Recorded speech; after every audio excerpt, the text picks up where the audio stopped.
Since 1983, the Critical Care Transport Team at Children's Hospital has traveled 11 million miles, transporting more than 14,000 patients. In 2008, more than 1,000 transports occurred, which means that close to 100 children a month received critical care transport services. Most of the transports that we do are in the southeastern United States, regionally to here to Alabama. We operate 3 modes of transport. We fly roughly about a 175-mile radius out of Birmingham with a helicopter. And the ground ambulance is used for closer locations or if weather doesn't permit to fly the helicopter. And then we're able to use a fixed-wing jet for distances farther away. And really there's no limit. We can fly international, domestic, wherever we need to go. The overall makeup of our patients is about 40% surgical or trauma patients and about 60% medical. Patients will have diagnoses where they may have been involved in a car accident or a house fire, something that falls in the surgical category, or it may be something more of a medical diagnosis. Our transport team consists of a total of 18 medical staff members. We've got respiratory therapists and registered nurses. We require a minimum of 2 years critical care experience in pediatric and or neonatal care. And some have emergency service training as well as pre-hospital training. But what sets us apart from others, I really think, is the fact that we are an extension of the health system. We take the ICU from this hospital, this center of excellence, and we take that to the bedside in locations that may not have the resources, that don't have the capacity or the staffing that is needed for that specialty care.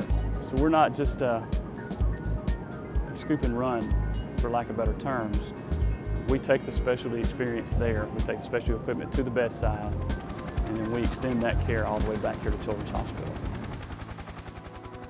William Webb of Montgomery is among the patients who have received life-saving services from the Critical Care Transport Team. William was accidentally burned from an explosion of fire while playing in his backyard. 30% of his body was burned. His skin was hanging off of him in sheets.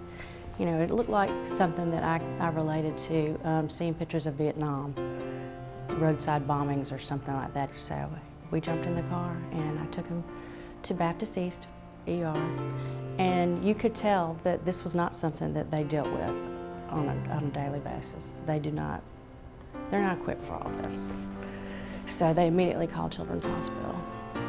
For many of our patients that we transport, if they didn't have all the interventions done with them en route, they wouldn't survive to getting back here to receive definitive care.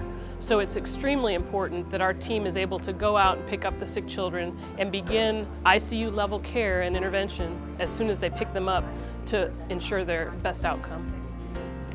I think the key to our success with our transport team truly is the staff. The group of nurses and the group of respiratory therapists that we've got truly gel together. They have a genuine compassion for the kids.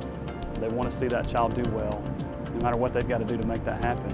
And that's probably the glue that holds us together. We put our heart and soul into every patient, every time, because it is about one patient at a time. It is about that baby we're taking care of for an hour, for 2 hours, for ever how long we have them. Nothing else matters, just that patient in particular. We are the Critical Care Transport Team, and that's exactly what we do. We provide critical care and transport for these patients in order to help save their lives. I am so grateful for the Critical Care Transport Team because without them, I don't think my child would have even lived. It was a life or death situation, and because of them, they saved his life.